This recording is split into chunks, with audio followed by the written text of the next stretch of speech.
Radio. Les Français parlent au français. Je n'aime pas la blanquette de veau. Je n'aime pas la blanquette de veau. Sud Radio Berkov dans tous ses états. Et jusqu'à 14h, nous sommes avec Guillaume Bernard, politologue et historien du droit, enseignant et maître de conférences à l'ICES, mais aussi penseur précoce de l'Union des droites. Bonjour Monsieur Bernard. Bonjour. Alors Guillaume Bernard, effectivement l'Union des droites, on peut pas dire qu'elle se porte magnifiquement. Hein. Ah, c'est le moins qu'on puisse dire. C'est les soins palliatifs là. Exactement. Alors cela dit, je crois qu'il peut y avoir une petite distinction à établir. J'espère ne pas perdre d'auditeurs en disant cela. Une différence à faire entre l'Union des droites, c'est-à-dire des alliances entre des appareils, ce qui à mon sens n'arrivera vraisemblablement jamais pour plein de raisons historiques et psychologiques, et l'unité de la droite, c'est-à-dire la recomposition du spectre politique sur la droite par la convergence, par l'association de personnalités qui pensent de la même manière, mais qui, pour des raisons personnelles, géographiques, etc., ont été amenés à appartenir jusqu'à présent à des partis différents. Voilà. Il est bien évident que si, je dirais, une alliance électorale telle que Mélenchon a réussi à la faire à gauche, eh bien, la droite n'arrivera vraisemblablement jamais à la faire si on reste dans la situation actuelle, c'est-à-dire des boutiques, des partis, des organisations qui sont concurrentes. Il faut qu'il y ait une recomposition, mais par la base, par des personnalités au niveau local et sûrement pas par des alliances appareils qui n'ont jamais eu lieu jusqu'à présent et qui n'auront jamais lieu à l'avenir. Oui, alors justement, mais Mélenchon a réussi son mini-programme commun. Oui. C'est-à-dire qu'ils sont maître Mitterrand, il l'a copié en 15 jours, ce que l'autre avait fait en 10 ans. Bon, ce n'est pas du tout la même proportion, comparaison n'est pas raison. Oui. Mais quand même, il a réussi à ramener les autres partis en capilotage. Il faut bien dire que lui, au présidentiel, il était à 19-20, alors que les autres étaient... voilà. On sait où. C'est le rapport de force qui a permis à Mélenchon de faire cela, c'est-à-dire qu'il était tellement devant les autres que il y avait un vrai risque que les Verts, le Parti socialiste, le Parti communiste n'arrivent pas à obtenir en se présentant seul un certain nombre de députés. Or, l'existence d'un parti dépend effectivement de la présence à l'Assemblée nationale, des financements publics par le nombre de voix obtenues au premier tour des élections législatives. Je crois, exactement.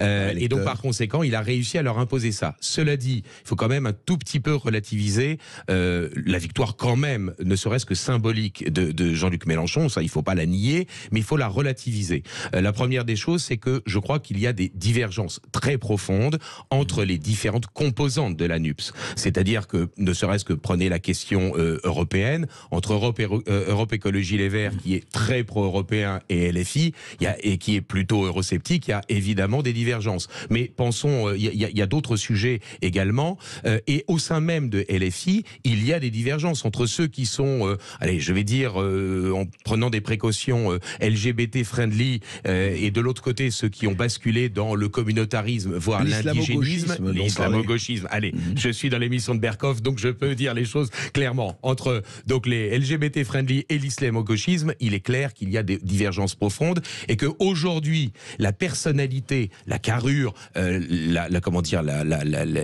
force intellectuelle et oratoire de Jean-Luc Mélenchon permet de maintenir une unité.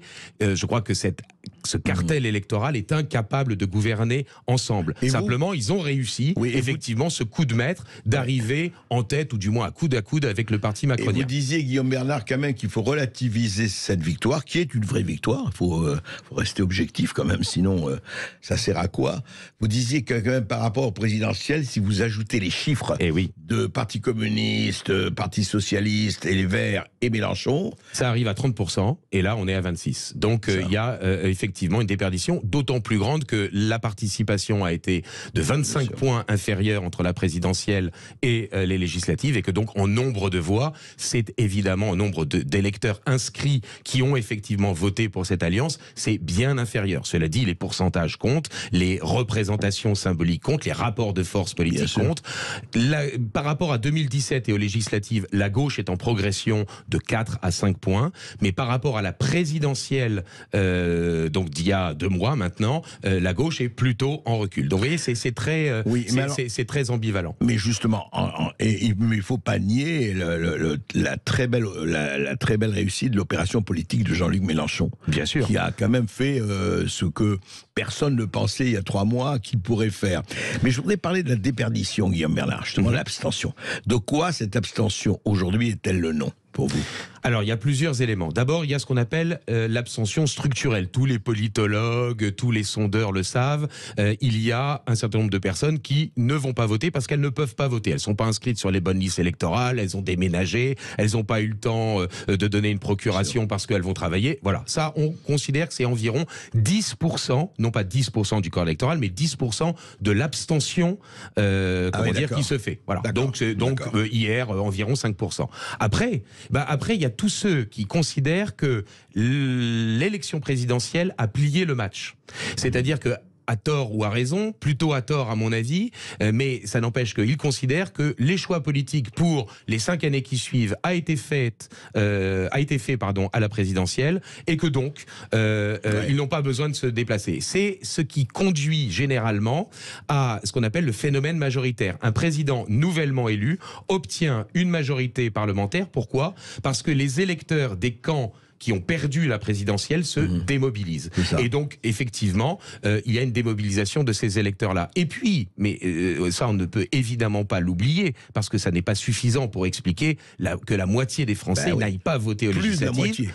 C'est tout simplement le fait qu'il y a une défiance vis-à-vis des partis politiques. Je crois qu'il ne faut quand même pas oublier que nous avons eu, sous le premier quinquennat Macron, un phénomène social d'ampleur extrêmement important qui s'appelle les Gilets jaunes, et que ces Gilets jaunes, ils sont nés hors parti et hors syndicat, ce qui est un événement extrêmement important. Jusqu'à présent, on avait toujours des groupes de pression qui réussissaient, ou des organisations qui réussissaient à canaliser la contestation. Là, on a eu un mouvement, alors après, qui s'est, je dirais, perdu lui-même lorsqu'il a dégénéré dans une certaine violence à certains endroits de France, mais en tout cas, il est né des réseaux sociaux, de la France profonde et hors parti, hors syndicat. Eh bien, tout simplement, vous avez quand même un certain nombre d'électeurs qui ont une défiance vis-à-vis des partis politiques qui est telle que, hormis, je dirais, les situations où il peut y avoir des candidats sans étiquette ou des personnalités qui peuvent les intéresser, ils refusent tout simplement d'aller se prononcer en faveur des organisations partisanes. Et vous dites que ce courant, ce que vous décrivez là, Guillaume Bernard, c'est un courant, je dirais, dans l'abstentionnisme non négligeable. Absolument. Ah oui, incontestablement, puisque regardez, même une personnalité, alors après on la trouve plus ou moins sympathique, moi j'avoue que je la trouve assez sympathique, un homme comme Francis Lalanne, il est l'une des figures l'une des figures médiatiques qui a soutenu le mouvement des Gilets jaunes, et pour autant il fait un score misérable, il fait environ 2%. Donc si vous voulez, je crois que il y a une distorsion, non seulement entre ceux qui votent, c'est-à-dire entre ceux qui vont voter pour la grande coalition macronienne et ceux qui décident de voter pour les extrêmes, mais il y a une autre distorsion qu'il ne faut pas oublier entre ceux qui vont voter, y compris pour les extrêmes, et ceux qui ne vont plus voter du tout, y compris pour des partis extrémistes ou des partis radicaux, des partis contestataires. Ce qui signifie que les partis radicaux apparaissent comme étant finalement dans le système, bien qu'ils se prétendent anti-système. Et donc là, il y a une vraie... C'est le paradoxe qui est vraiment intéressant. Absolument. Et ça veut dire qu'il n'y a pas qu'une crise de représentation politique, il y a aussi une crise de régime qui est sous-jacente et qui pourrait peut-être arriver un jour. C'est-à-dire que si ça se passe pas dans les urnes, ça peut se passer ailleurs. Exactement. Et justement, de ce point de vue-là, ça entraîne quand même un certain nombre de changements, de paradigme et de paysage qu'on va aborder juste après cela. Toujours avec vous, Guillaume Bernard. Restez avec nous, auditeurs de Sud Radio. On va analyser en profondeur ce qui s'est passé hier et qui peut se passer, qui risque de se passer dimanche prochain. Et votre avis compte, vous nous appelez au 0826 300 300. Radio. Les Français parlent au français. Les carottes sont cuites. Les carottes sont cuites. Sud Radio Berkov dans tous ses états. Eh bien, On l'est tous, hein, dans tous nos États, n'exagérons rien, mais quand même. Alors justement, on est avec Guillaume Bernard, qui est politologue et historien du droit, et on est en train de décrypter effectivement ce qui se passe, et au-delà des résultats de dimanche dernier, ce qui se passe dans le paysage politique français, qui est quand même très agité en ce moment, c'est le moins que l'on puisse dire. Alors Guillaume Bernard, écoutez ce que disait, c'est très intéressant. Donc hier, Olivia Grégoire, porte-parole, disait ceci, écoutez. NUPES, cet ensemble hétéroclite, cette pétaudière en réalité avec des objectifs très différents, on est aux alentours de 25%, donc ça n'est pas une écrasante victoire du tout de la coalition de gauche. On a aujourd'hui un illusionniste en face de nous, Jean-Luc au pays des merveilles, qui dépense, qui fait des promesses dans le vent et qui mettra la France au banc des pays au plan économique en Europe dans les prochains mois. Alors, effectivement, donc on se dit, là, surtout, attention, pas une voix, effectivement, attention, NUPES, NUPS, c'est l'antéchrist et c'est le monstre du Loch Ness. Mais la même Olivia Grégoire dit aussi, écoutez...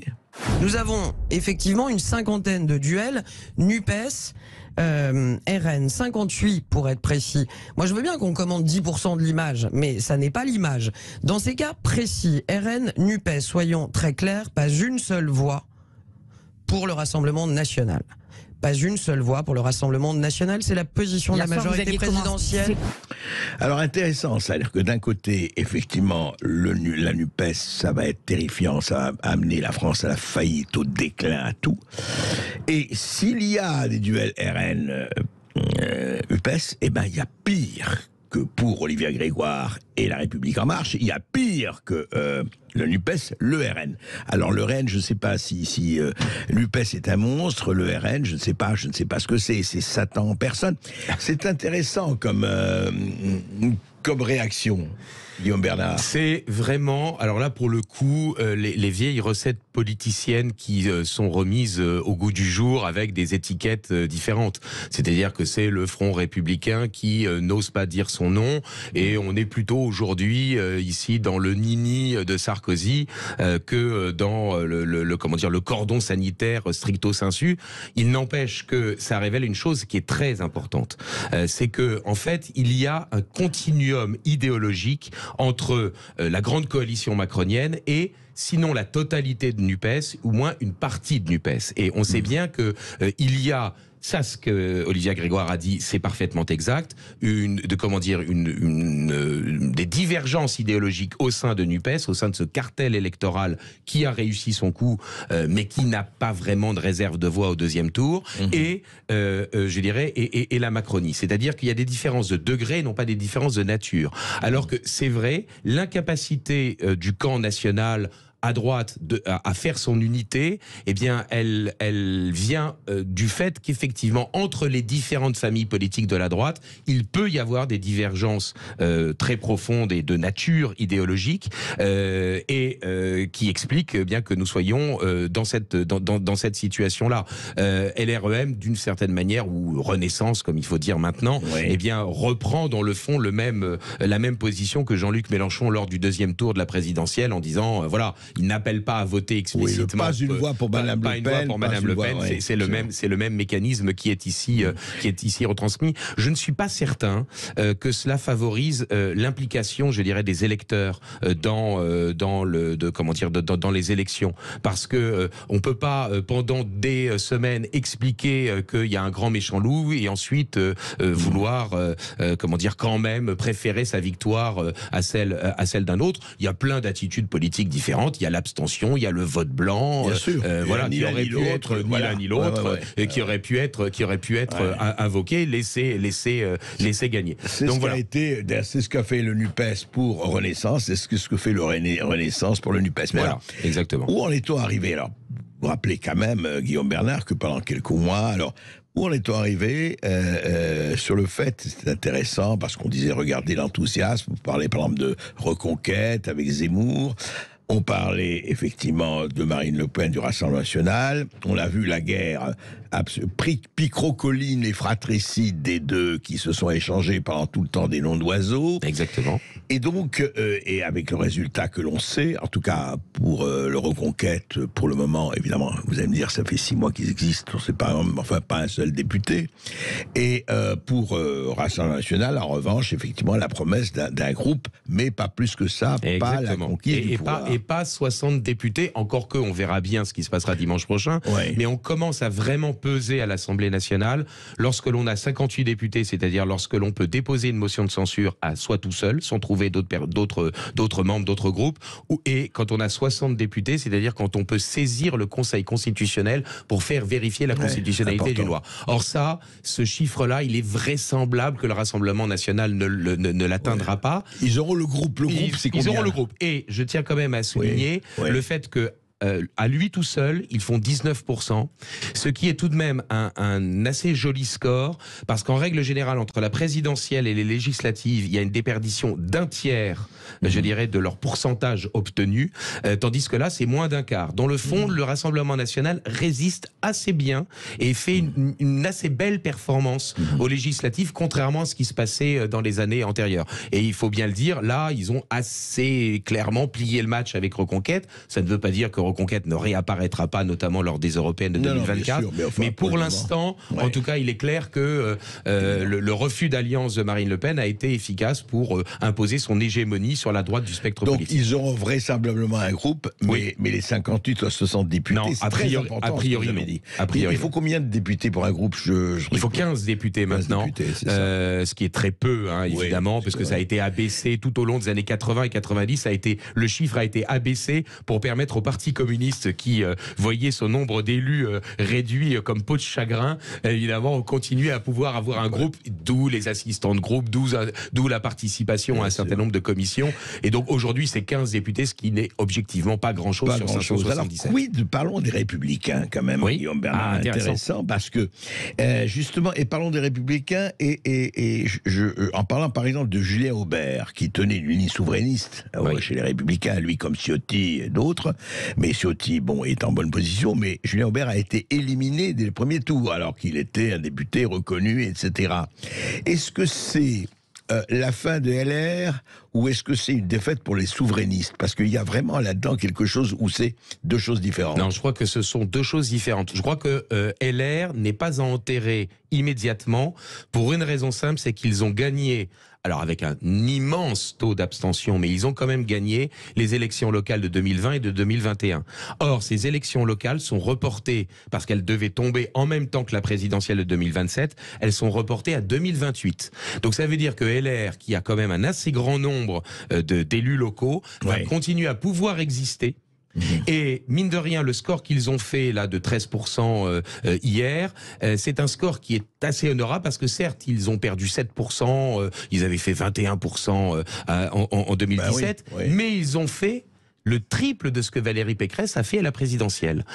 Non pas en nombre de voix, je dis bien en pourcentage. Ça montre qu'un parti politique qui a un enracinement, qui a des personnalités, qui a des personnes visibles, peut continuer à exister. Alors attention, ça ne veut pas dire que LR, si ce parti est encore une fois absent du second tour de la présidentielle, la prochaine fois en 2027, qu'ils vont continuer à exister, sans doute pas. Mais ils vont pouvoir persister. Et ils vont se retrouver... locale est là. Voilà. Et ils vont se retrouver dans une situation extrêmement délicate pour eux, qui va être une croisée des chemins, si jamais Emmanuel Macron n'a pas une majorité absolue, c'est-à-dire s'il n'a pas, dimanche prochain, 289 députés, ce qui est possible. Alors, il est bien évident que la NUPS n'aura pas 289 députés, c'est clair, je suis au regret de le dire pour les auditeurs qui aimeraient peut-être cela, mais...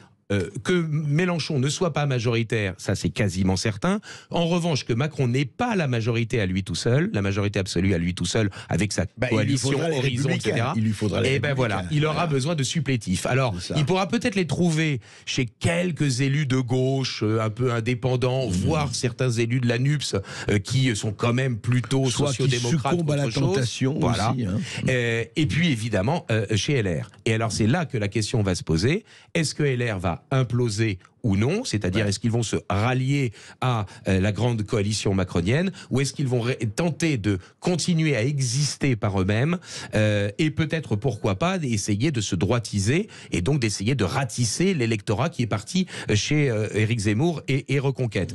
Le cas de Julien Aubert est intéressant, mais je crois qu'il n'est pas représentatif. Je crains que ça ne soit plus lui, dans le cadre de sa circonscription du Vaucluse, qui ait subi, je dirais, une défaite personnelle, que la ligne qu'il incarnait, qui a été rejetée par les électeurs de LR, parce que par ailleurs, il y a tout un ensemble d'autres personnalités de LR. Alors, certes, Laurent Wauquiez n'était pas candidat aux législatives, mais qui représente effectivement cette tendance-là. Et on peut penser que l'équipe Wauquiez, Ciotti, Lisnard, etc., vont essayer sans doute de maintenir l'existence de LR avec un positionnement plutôt droitier. Voilà. Eh ben, écoutez, on verra ça effectivement, notamment dimanche prochain. Et puis on verra ça dès tout de suite avec Guillaume Bernard et les auditeurs de Sud Radio. Et vous avez une demi-heure pour nous appeler au 0826 300 300 pour débriefer ces législatives. À tout de suite. Ici Sud Radio. Les Français parlent au français. Je n'aime pas la blanquette de veau. Je n'aime pas la blanquette de veau. Sud Radio Berkov dans tous ses états. Et nous sommes tout de suite avec Chantal qui nous appelle de Bastia. Bonjour Chantal. Bonjour Chantal. Bonjour André, vous allez bien? Très bien. Est-ce que vous avez voté, Chantal, ou vous êtes abstenu? Ah non, moi je vote toujours. Ah, c'est bien. Moi je pars d'un principe que ma voix, je ne la donne, je ne permets à personne de voter à ma place. C'est une très bonne attitude, Chantal. Alors, donc partant de là, je vais voter, même si le choix est de plus en plus restreint que je ne sais. Bon, alors en Corse, nous c'est un peu particulier parce que on a le parti nationaliste qui rentre en jeu. Ouais. Mais bon, on va plutôt faire une analyse. Non, tout à fait. Alors dites-nous ce que vous avez ressenti. Allez-y. Voilà. Ouais. Alors bon, que Macron et que la NUP se soient au coude à coude et que d'ailleurs le RN est quand même derrière, mais a fait un score assez important. On sait que les abstentionnistes, on sait qu'au législatif, il y en a toujours plus qu'au présidentiel. Moi déjà, ça m'inquiète qu'au présidentiel, il y ait de plus en plus d'abstentionnistes, alors que on tournait autour de 85-87%, je parle au niveau national, des élections présidentielles. Donc du moment que les présidentielles baissent, on pensait bien que les législatives, il y aurait encore plus d'abstention. C'est sûr. Bon. Là, je viens d'entendre l'extrait de comment elle s'appelle, Olivia Grégoire. Olivia Grégoire, oui. Bon. En disant, il faut alors Mélenchon et le diable, mais enfin, apparemment, alors, je ne sais pas ce qu'il y a au-dessus du diable, parce qu'apparemment, le RN est encore au-dessus. Ouais. Donc, quelque part, c'est, au pire, vous votez la NUPS, puis, ça va être une catastrophe, mais après tout, par rapport au RN, alors qu'on les a jamais essayés. Bref, je trouve ça un peu fort de café. En revanche, je crois que les gens n'ont pas bien compris, et j'aurais voulu savoir votre invité qui me rafraîchisse la mémoire. Oui. Parce qu'en fait, quand on parlait de 12,5%, c'était d'inscrits et non pas de votants. Et je ne sais plus à quelle période avait été changée cette loi par rapport aux législatives. Ah, vous voulez dire, on se maintenait à quel niveau, c'est ça? C'est-à-dire que maintenant, il faut représenter 12,5% des inscrits pour être au deuxième tour. Oui. Mais il me semble pas, ou alors j'ai fait peut-être une erreur, il me semble que justement que cette loi-là, ces critères-là, avaient été changés et imposés donc dans cette forme-là, mais je ne sais plus quand. Alors Guillaume Bernard. Eh bien écoutez, vous me posez une vraie colle. Simplement, il faut bien comprendre que dans une législative, il y aura 2 candidats au deuxième tour. Si jamais l'un des deux ou même les deux n'ont pas fait 12,5 des inscrits, ils seront quand même. C'est pour candidat. En revanche, 12,5 des inscrits, c'est pour permettre à quelqu'un qui arriverait en 3e position ou voire en 4e position, s'il y a un haut niveau de participation, de pouvoir se maintenir même s'il n'est pas dans les 2 premiers. C'est-à-dire que les 2 premiers sont de toute façon au deuxième tour et il peut y avoir une triangulaire, voire une quadrangulaire. Il va y en avoir une petite dizaine dimanche prochain, parce que le troisième candidat a obtenu 12,5 au minimum 12,5 des inscrits. Sincèrement, je ne peux pas vous répondre sur le fait de savoir quand est-ce que cette règle a été établie dans le cadre de la Ve République, mais il me semble qu'elle est assez ancienne tout de même. Assez ancienne tout de même. En revanche, par exemple, ça avait été modifié pour les cantonales au début des années 2000. Il fallait 10% des exprimés et ensuite on est passé à 12,5 des inscrits. Voilà, on a renforcé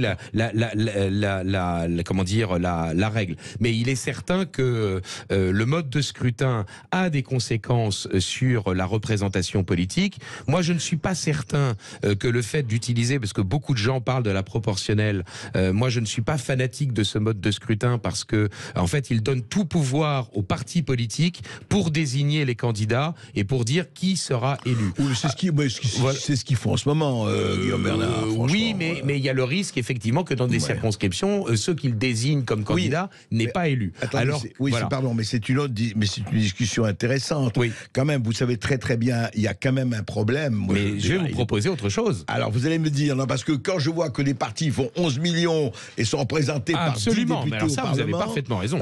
Il y a quand même un problème. Absolument. Là. Mais il y a un autre mode de scrutin qui a été éliminé en France alors que c'est un des modes de scrutin les plus pratiqués dans le monde. Michel Debré y était favorable et moi aussi. Maintenant, je suis tout seul à être favorable à cela. C'est le mode de scrutin majoritaire à un tour, c'est-à-dire est élu celui qui arrive en tête. Ça oblige la clarification politique, c'est-à-dire que ça oblige les camps politiques à se rassembler, ça les oblige à trouver des accords, à se répartir les circonscriptions et par conséquent, effectivement, si vous appliquiez le mode de scrutin majoritaire à un tour, vous auriez une assemblée aujourd'hui qui serait élue et vous auriez effectivement de très nombreux élus RN et de très nombreux élus NUPS qui correspondent effectivement à leur poids dans l'opinion publique, alors que vraisemblablement, effectivement, par exemple, LR qui n'a fait que 13% risque d'avoir entre 50 et 80 députés, alors que le RN qui a fait 19%, ce qui est un très bon score pour lui à des législatives, eh bien, et qu'il est tout seul, c'est-à-dire qu'il n'est pas dans une coalition, eh bien lui il risque de n'avoir qu'entre 20 et 40. Et donc effectivement il y a une distorsion de la représentation politique à cause du mode de scrutin. Simplement je ne crois pas que la proportionnelle, mais c'est un avis très personnel, soit la panacée pour obtenir une représentativité. Vous vouliez ajouter quelque chose ? Oui, je voulais dire, en plus, si ça ne se faisait qu'un tour, on ferait des économies du deuxième tour, puisque ça coûte quand même très cher, les élections. Bien sûr. Donc ça serait tout bénéfice, quoi, parce que c'est vrai que ce que propose votre invité, bon, la proportionnelle, c'est vrai que c'est compliqué, mais le fait qu'il n'y ait qu'un tour et ce que propose votre invité, il est dommage que plus personne ne le propose. Ça, écoutez, il faudrait qu'il soit au pouvoir. On va proposer Guillaume Bernard au ministère de l'Intérieur. Voilà. Merci Chantal pour votre appel. Nous sommes avec Claude maintenant qui nous appelle de Perpignan. Bonjour Claude. Oui, bonjour Claude. Bonjour André Berkoff, bonjour à votre invité, bonjour à toute votre équipe, et merci pour vos émissions. Bon, moi je vous appelle parce que en positionnement, moi je votais républicain de 2007 à 2017, etc.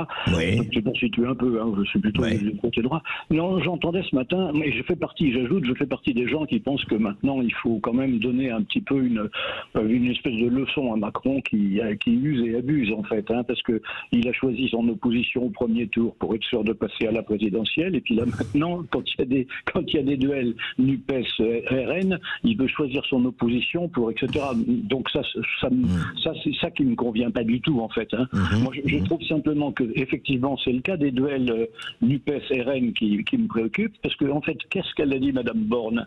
Elle a dit qu'il faut choisir. Elle a dit à mot couvert, elle a donné une longue liste des choses qui sont pas dirimantes dans NUPES, et ces choses-là en fait ça nous promet quand même en fait les discours anti-police, ça nous promet la GPA, ça nous promet le wokisme, ça nous promet l'écriture inclusive, ça nous promet tout ce qu'on a détesté dans les endroits où Macron voulait tirer la société plus vite qu'elle n'est capable et qu'elle n'a envie d'y aller.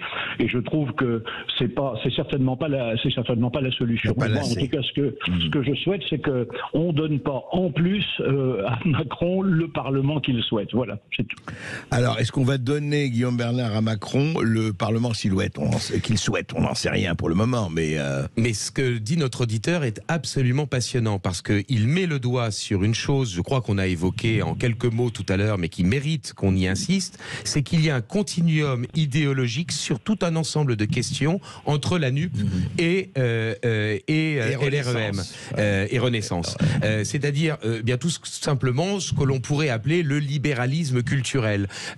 Tout ce qui est, je dirais, dans le domaine sociétal, comme on dit, par opposition au social. S'il y a une opposition sur les questions sociales, ça c'est certain, il y a en revanche effectivement une convergence d'idées très claire, en particulier avec les sociodémocrates issus du Parti socialiste et les Verts, et l'immense majorité des Verts, entre, je dirais, eux et le macronisme, alors qu'effectivement, je dirais, la France est tout de même, lorsque l'on interroge les Français en aveugle, c'est-à-dire lorsqu'on ne leur met pas une étiquette politique sur telle ou telle proposition, la France est à droite. C'est-à-dire toutes les propositions, je dirais, conservatrices, même parfois un peu réactionnaires, mais c'est-à-dire la préférence nationale, la régulation de l'immigration, l'autorité de l'État en matière de sécurité, les libertés économiques, tous ces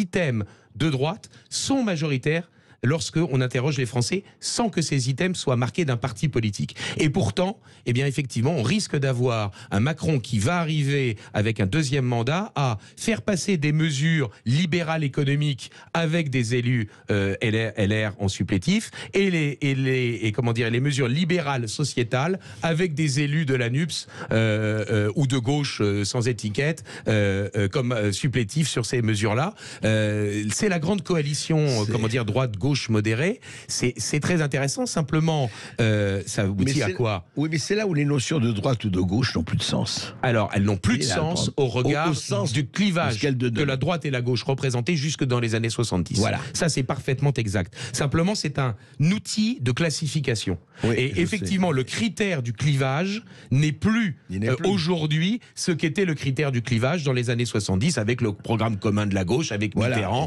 qui a siphonné le Parti communiste, etc. Et à mon sens, le critère du clivage aujourd'hui, c'est quelle est la définition, alors c'est un peu un télo, mais je vous promets que je vais ensuite le traduire concrètement, quelle est la définition des corps sociaux? Est-ce que la famille, est-ce que l'entreprise, est-ce que la nation, est-ce que l'Europe, ce sont des constructions artificielles, simplement une rencontre de volonté sur des principes abstraits, ou est-ce que c'est véritablement des corps sociaux qui sont inscrits dans l'histoire, dans un ordre cosmologique des choses, etc. Autrement dit, il y a une vraie césure, et cette césure, en fait, elle passe au sein de l'espace politique de la droite. Et c'est ce qui fait que je pense que Macron, même s'il prend des mesures libérales économiquement parlant, il n'est pas philosophiquement de droite, il est philosophiquement véritablement de gauche. Je vous rappelle que Jacques Julliard, je conseille aux auditeurs la lecture de la gauche de Jacques Julliard, il y a 4 familles politiques de la gauche, il y en a grosso modo 3 qu'on retrouve... On va pas faire l'inventaire. Promis, qu'on retrouve à la NUPS, et la famille libérale de gauche, mais je crois que si on continue de parler comme ça, à mon sens, on se trompe vraiment de stratégie. Vous savez pourquoi? Vous allez dire, ah oui, Macron en fait est de gauche. Pour tous les gens qui sont, et des millions de gens qui sont NUPS ou etc. Absolument, pour ils vont hurler de rire. Ça n'a pas de sens. Donc il faut, moi je crois vraiment, il faut casser ces notions-là et vraiment travailler chez les corps sociaux, vous avez tout à fait raison, mais travailler là-dessus, parce que sinon, ça va rester, ah oui, toi t'es de droite, toi t'es de gauche, absolument, etc. et ça sera Et je dirais que ça a été l'erreur de Zemmour d'avoir fait uniquement de parler de la droite, et je vais me caser à droite, et je vais prendre Ciotti et compagnie. Il y a deux erreurs. Juste une parenthèse sur Zemmour, et ensuite je rebondis sur ce que vous venez de dire, je suis parfaitement d'accord. La double erreur de Zemmour, c'est effectivement ce que vous venez de dire, plus le fait qu'il a été obsédé par le fait de vouloir remplacer Marine Le Pen, ce qu'il aurait pu d'ailleurs faire, mais au lieu de chercher à radicalisé l'électorat filloniste de 2017. C'est-à-dire qu'il avait un espace politique, et d'ailleurs les résultats qu'il fait dans le 16e, à Neuilly, à Versailles, etc., montrent, ou à Saint-Tropez, je vous signale qu'il est en tête à Saint-Tropez, il a plus de 30%, tandis que Marine Le Pen, elle, est effectivement en tête à Hénin-Beaumont. On a deux électorats complémentaires qu'ils n'ont pas été capables de rassembler. Bon, c'est clair. Voilà. Et donc, effectivement, l'obsession de remplacer Marine Le Pen, au lieu d'occuper l'espace politique de la droite et de la radicaliser, et ça a été sa deuxième erreur. Augustin. Claude, vous êtes toujours avec nous? Oui, toujours. Bon, bah, vous avez gagné une montre. C'est gentil. Alors, c'est toujours ça. Vous avez gagné l'Ice Solar Power d'Ice Watch que Sud Radio vous fait gagner. Voilà, donc pour la fête des pères ce dimanche. Ça nous fait très plaisir de vous l'offrir, Claude. Merci beaucoup. Et, en tout cas, moi, je retiens un terme de Marine. Il faut pas de Marine Le Pen, de Marine tout court. Il faut mettre la barre à tribord quand même. Absolument. Et cette montre qui puise d'ailleurs son énergie dans la lumière naturelle et artificielle. On se retrouve dans un instant avec vos appels au 0826 300 300 et Guillaume Bernard. Merci Claude. Ici Sud Radio. Les Français parlent au français. Les carottes sont cuites. Les carottes sont cuites. Sud Radio Berkov dans tous ses états. Et nous partons tout de suite à Agen avec Patrice qui nous appelle. Bonjour Patrice. Bonjour Patrice. Oui, bonjour André. Bonjour Monsieur Berkov, oui. Bonjour à votre invité. Merci. Oui, Bonjour. On vous écoute, Patrice. Voilà. Ouais. Non, je voulais simplement revenir sur les sondages. Ouais. Effectivement, les sondages. Effectivement, moi je trouve ça totalement scandaleux qu'on nous inonde de sondages du matin au soir, sur toutes les chaînes, à la radio, tout le temps. Je ne comprends pas que ça ne soit pas totalement interdit. Enfin, du moins plusieurs mois avant les élections ou des élections principales. Voilà. Oui, c'est une discussion qu'on a souvent. Moi, je ne suis pas contre les sondages, pas du tout, mais je pense qu'il faudrait les interdire à un moment donné, avant les élections. Et je voudrais avoir d'ailleurs l'avis de Guillaume Bernard.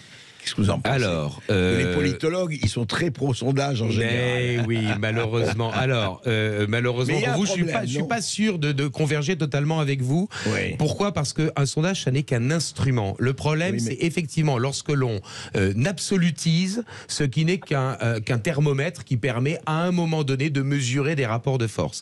Alors là où je converge avec vous, c'est il y a des marges d'erreur. Et il faut toujours en parler. Je suis scandalisé lorsque, effectivement, on nous explique que X passe devant Y parce qu'il obtient 0,5% de plus dans le sondage que quelqu'un d'autre. Ça, c'est absolument ridicule parce qu'en règle générale, dans les marges d'erreur, ils sont dans les marges d'erreur et donc, en fait, on ne sait pas qui est devant l'autre. Donc, les marges d'erreur, il faudrait toujours les préciser. Ensuite, il y a des facilités qui sont données, notamment aux journaux, d'acheter, de commander des sondages aux instituts de sondage avec des échantillons représentatifs. C'est scientifiquement fait, mais qui sont tout de même assez restreints. Et là, pour le coup, on pourrait peut-être exiger que plus on se rapproche de l'élection, plus l'échantillon représentatif devant être interrogé pour publier un sondage devrait être important. C'est-à-dire qu'on ne fasse plus des sondages à 1000, mais à 2000, 3000, 4000, 5000 personnes.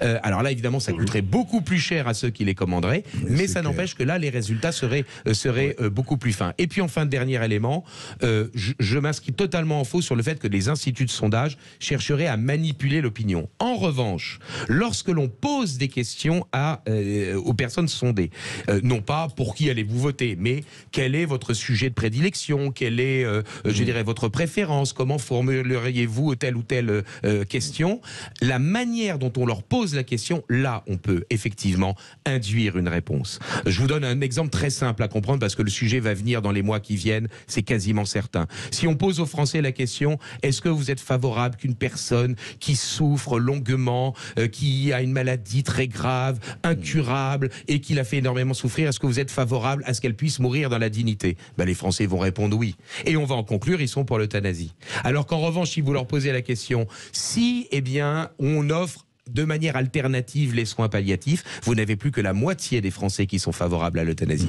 De la manière dont vous posez la question, vous pouvez induire une réponse. Donc voilà, je ne suis pas aussi radicaux que vous, si j'ose dire, qu'André ou Patrice, mais par exemple, une des mesures, effectivement, exiger que les échantillons représentatifs soient plus larges et que la publication des résultats soit toujours avec la publication des marges d'erreur. Ça, en revanche, ça me paraîtrait parfaitement justifié. Oui, et soyons clairs, je vous dis, moi, je ne suis pas radical sur le fait que les sondages se trompent ou même manipulent. Encore qu'on pourrait se poser des questions. Non, moi, ce qui me gêne, c'est pas le problème, parce que très souvent, les sondages ne se trompent pas. C'est vrai que très souvent, les résultats sont assez fidèles et ils peuvent dire, j'ai beaucoup d'amis sondeurs qui me disent, mais regarde, les résultats, on s'est pas trompé. C'est pas là.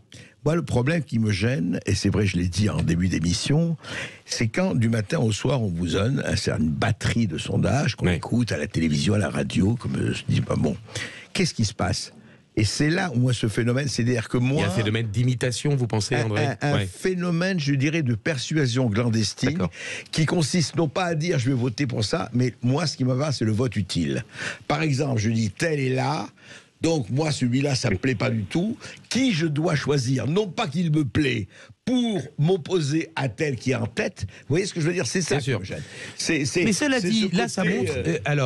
c'est moins grave que ce que j'imaginais que vous dénonciez. C'est-à-dire que s'il y a un phénomène d'imitation, ça c'est embêtant. C'est-à-dire en fait, on va voter, on ne prête qu'aux riches, quoi. Voilà. Ça effectivement c'est embêtant. Si en revanche, vous avez des électeurs qui font un calcul, qui se disent, voilà, je suis plus proche quand même de l'un que de l'autre, mais je vais faire un choix rationnel en fonction de l'offre politique. Pour le coup, moi, j'avoue que ça me choque peut-être un peu moins, un peu moins que moi, vous. encore une fois, la seule chose, mais peut-être je suis de ce point de vue utopiste et je l'assume tout à fait, ou peut-être naïf, mais si vous voulez, comment vous dire, moi je parie sur l'autonomie des gens. Et je voudrais que les gens, écoutez, ils écoutent leurs hommes politiques, leurs candidats du matin au soir et du soir au matin, et bien qu'ils se fassent eux-mêmes leurs opinions. C'est ça. C'est pas les sondages disent des faux, des fake news. C'est pas du tout le problème. Et c'est pas ça le problème. Mais c'est, voilà, en fonction de quoi on fait la démocratie. Et c'est pour ça que, et comme par hasard, qu'est-ce qui échappe complètement au sondage ? Le référendum. Bien sûr. Et le référendum, il a disparu de l'horizon, comme vous le savez. Non seulement le référendum organisé par l'exécutif, mais je crois qu'aucun homme politique, à part quelques exceptions, n'envisagent le référendum d'initiative citoyenne. Voilà. Or, dans la situation dans laquelle nous sommes, avec effectivement des perspectives de distorsion dans la représentation politique et de très graves crises économiques et sociales, parce que je crains que beaucoup de nos compatriotes ne se rendent pas compte de l'état des finances publiques et je dirais des difficultés auxquelles que nous allons être confrontés, la soupape de sécurité du régime, ce serait le référendum d'initiative citoyenne ou populaire, comme on disait auparavant. Or là, le fait de le balayer d'un revers de main, je crains que cela ne conduise les Français à aller, aussi bien ceux qui ont voté que ceux qui ont refusé d'aller voter parce qu'ils ont trouvé que l'offre politique était insuffisante, d'aller contester dans la rue. Oui. Et nous sommes tout de suite avec Olivier qui nous appelle de Dordogne. Bonjour Olivier. Oui, bonjour Olivier. Bonjour messieurs. Justement, je voudrais vous parler je suis devenu abstentionniste. Je croyais en la politique. J'ai voté depuis 20 ans. J'ai voté écolo, à gauche. J'ai voté le vote utile Chirac-Le Pen. J'ai tout fait ce qu'on m'a demandé. J'ai voté contre la Constitution européenne. Et là, j'ai entendu, c'était sur France Inter avec Jacques Attali et d'autres personnes, tout le monde était d'accord. Les Français ont mal voté, on leur a mal expliqué, ils sont idiots. Après, donc j'ai abandonné, mais François Asselineau, quand il a eu ses 500 voix, il m'a redonné goût. Donc j'étais plus inscrit, mais j'ai quand même collé des affiches et compagnie. J'ai vu comment François Asselineau, qui avait toujours le même discours depuis des années, a été traité dans les médias. Il a fini à 1%. Donc j'ai vu que même s'il y avait, je pensais, quelqu'un d'intègre, voilà comment il était traité. Parce que, comme vous disiez, il y a une concordance des idéologies. C'est l'Europe. Et donc, j'ai même fait des manifs contre le dîner du siècle. Il y avait aucun journaliste. Et quelques jours après, pour comment ça s'appelle, au tribunal, quand Chirac était inculpé, tout le monde savait que Chirac n'allait pas venir au tribunal. Il y avait plein de camions satellites journalistiques. Pour alors tout le monde savait qu'il venait pas. Olivier, restez sur le. Oui. Est-ce que vous avez une question à poser? Non, juste. Non, c'est juste. En fait, c'est votre témoignage que vous donniez par rapport à ça. C'est juste mon témoignage, c'est qu'on essaye dans la rue, on discute avec des journalistes qui m'a sorti une très belle phrase. La liberté d'expression s'arrête en salle de rédaction. Vous voyez, carrément, on vous a dit ça. On m'a dit ça, donc, pour vous dire qu'on a tout essayé, et quand aux dernières élections, vous voyez la gauche qui a les élections présidentielles, qui n'arrive même pas à se mettre ensemble. Et donc ils siphonnent, ils sont pas au deuxième tour. Et enfin, vous voyez, comme vous en parliez, chacun est dans sa petite famille, c'est des petites guerres. Ça s'appelle le tout à l'ego. Voilà, alors que les Français, eux, ils veulent juste la vérité, qu'ils fassent des choses pour que ça s'améliore. Et tout le monde est avec sa petite guéguerre hors du sol. Voilà. Merci, pour ça Olivier. que je suis devenu abstentionniste. Avec Guillaume Bernard, là, on arrive en fin d'émission. Juste un mot. Pour vous, effectivement, Sartre disait l'espoir est au bout du désespoir. Il faut rester quand même optimiste. Oui, nécessairement, parce que sinon, évidemment, on va devenir, on risque de basculer tout simplement dans de la violence symbolique ou de la violence physique. Et donc, évidemment, il vaut quand même mieux, je dirais, dans notre société, que l'on soit susceptible, je dirais, d'avoir un vrai débat politique avec de véritables choix, sans que, eh bien, cela ne dégénère. Mais il est bien certain que depuis quelque temps, tout de même, on a basculé dans l'idée de gouvernance et non plus de gouvernement, c'est-à-dire que il y a un certain nombre de solutions qui s'imposent parce qu'elles sont techniquement faisables et parce qu'elles seraient rationnelles, tandis que d'autres seraient injustifiées et illégitimes. Et ça, je crois que ça ne favorise évidemment pas le débat, et ça peut pousser un certain nombre de nos compatriotes à basculer dans ce que je propose d'appeler le régimicide, c'est-à-dire non pas qu'ils aient envie nécessairement de remplacer, je dirais, on renverse le régime, mais de renverser la table. Merci, merci Guillaume Bernard. Et je rappelle que vous êtes maître de conférence à l'ICES, et puis on a parlé d'amitié entre politiques, un petit peu avec cette union des droites, union des gauches. Et Brigitte Lahaie se demandera si l'amitié homme-femme est-elle seulement possible. Sud Radio.